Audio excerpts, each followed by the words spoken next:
Now, we're going to continue to talk about research and how important it is with Dr. Lorenzo Del Moro from the Linear Foundation on Health, who talks about changing of paradigms in research and neuroenergy.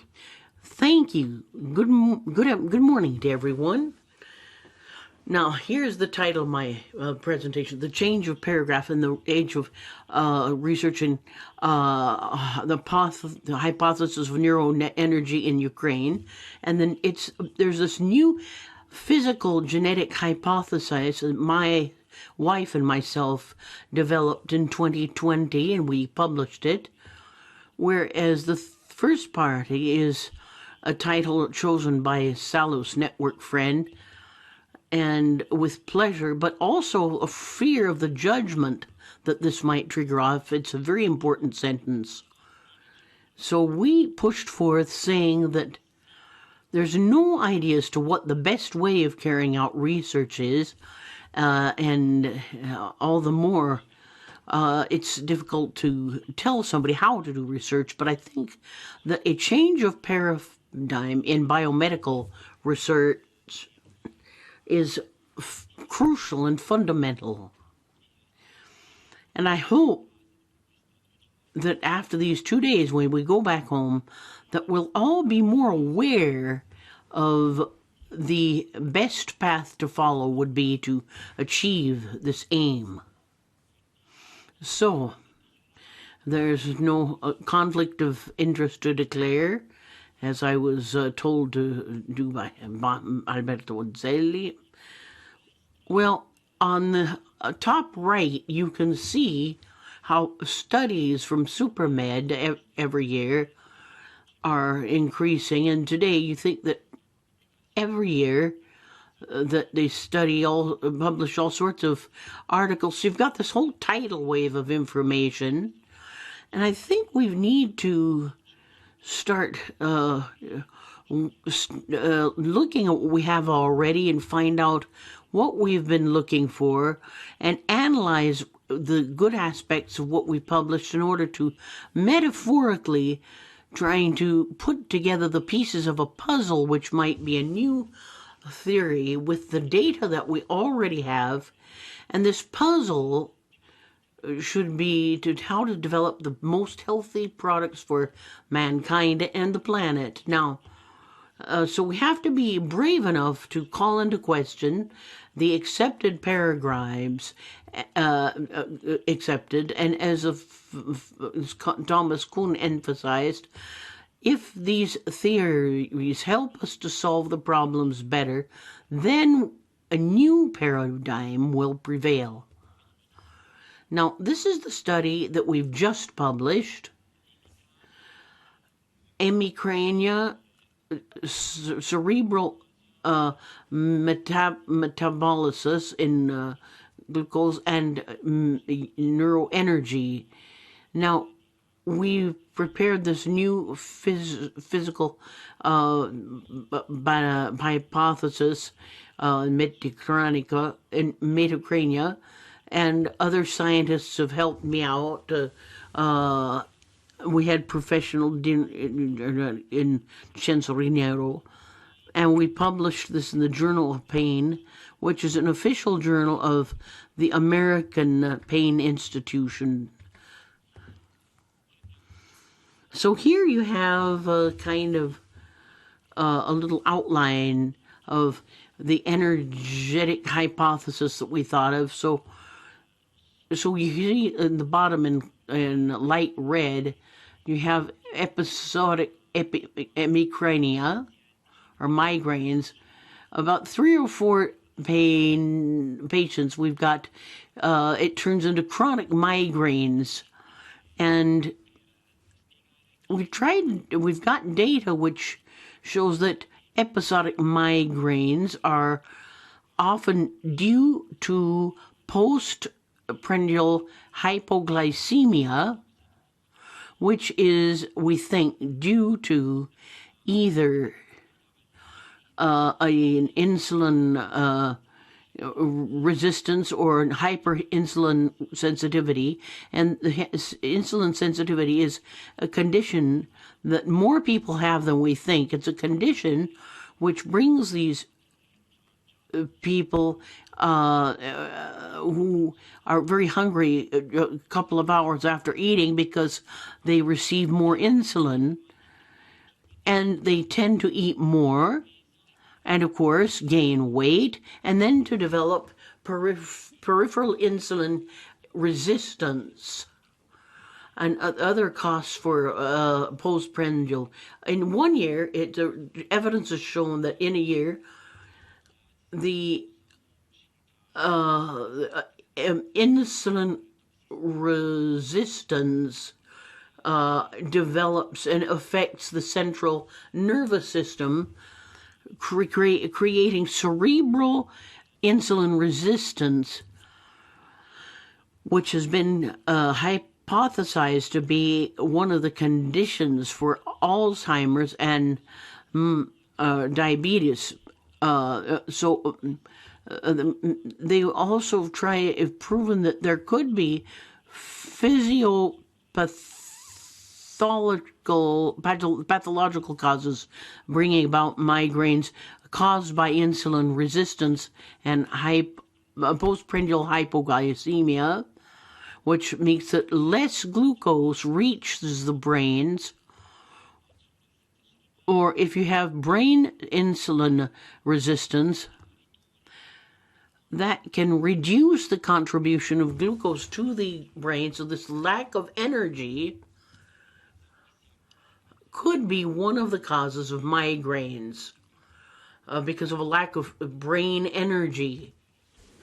So we've looked at in the highlights of studies, the role of a lack of brain glucose is not really clear. So we tried to look at a rational way to explain how a lack of energy can cause migraines. And as I explained, the role of postprandial hypoglycemic and insulin resistance. And then there are certain potential treatments which could be based on physiopathology. But these treatments would be sustainable for the environment. So here you see a table which shows how postprandial hypoglycemia is a condition which affects more than we think, with more people than you might imagine. Young people, even skinny people. If you look at the American military folk, 24% of them in postprandial hypoglycemia. We do a glucose tolerance test and we make them drink the sugar, and many of them had too much. So it turns out that migraines were followed or preceded by a cortical spreading depression, which excites the neurons, and then it continues. But the cause of this cortical spreading depression had not yet been ascertained. We don't have enough evidence that really shows what causes the cortical spreading depression. But we think it could be the lack of brain energy which causes this neuronic hypoactivity, which will generate nuclear factor Kp inflammation, which will have an influence on the trigeminal vascular system, which is the signal for pain in the brain, which makes pain occur. And then there was a sentence written in Science in 2013 saying that this path that I just described could be a signal of alarm that is trying to tell the person that something is wrong. So let's say you have a fire in the bedroom. There's an alarm that you better put the water on the fire. You'll cut off the alarm, and this is what happens. In other words, instead of getting to the root of the problem, we just throw some water on the fire. We just try and relieve the pain. We need to get to the root of the problem. Now, certain clinical and epidemiological data, and even biochemical data, and physical pathology that you have described, and I won't have time to go over the entire study with you, but if you look, you will see that through these tables that there are certain documented conditions in migraines, like inflammation of the neurons, the way glucose is metabolized, it's damaged. There's a reduction of gray matter in migraine victims, and certain mitochondrial signs. It was felt that cerebral insulin resistance could be what brings about all of these conditions. So there's certain diets for preventions based on physiopathology, would be based on a diet which would be low sugar content food, and has to be an anti-inflammatory diet, and has to be a sustainable on the long term. There's certain physiopathogenetic techniques, but this does not guarantee long-term sustainability, and nor does it guarantee there are no side effects. So this type of treatment can only last for 3 or 4 months.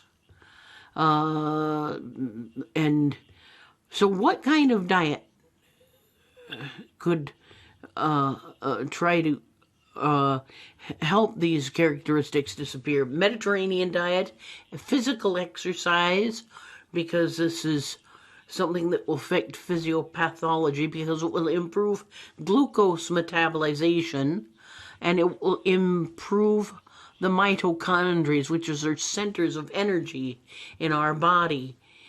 And if you improve this in the muscles and the brain, therefore the brain energy will be affected. Mind-body intervention, mindfulness, can help bring about the anti-inflammatory agents that I've mentioned. Thank you.